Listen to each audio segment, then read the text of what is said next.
पालिका कर्मचाऱ्याच्या दुर्लक्षपणामुळे कचरा कंटेनर भस्मसात होत आहे। पालिका प्रशासनाने 14व्या वित्त आयोगाकडून कोट्यावधी रुपये खर्च करून 180 कंटेनर खरेदी केले आहेत। शहराच्या विविध सार्वजनिक ठिकाणी हे कचरा कंटेनर ठेवण्यात आले आहेत। त्यामध्ये कचरा संकलन केला जातो। खासगी मक्तेदारांच्या आणि पालिका प्रशासनाच्या यंत्रणेच्या माध्यमातून या कंटेनर मधील कचरा गोळा केला जातो। गोळा होणारा कचरा नियमित उचलला जात नाही, यामुळे हे कंटेनर ओसंडून वाहतात।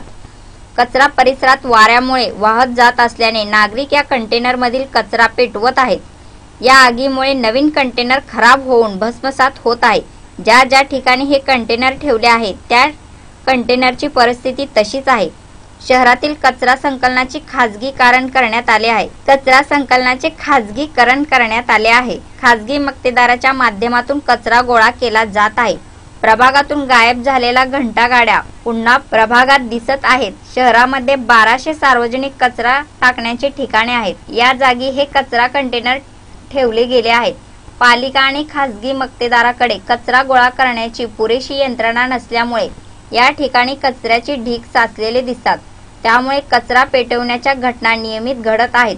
सध्या पालिकेत कचरा खाजगीकरणाचा विषय गाजत आहे। या प्रकरणात आरोग्य विभागातील अधिकारी पोलीस चौकशीच्या फेऱ्यात अडकले आहेत। या प्रकरणाकडे लक्ष देण्यास कोणी नाही।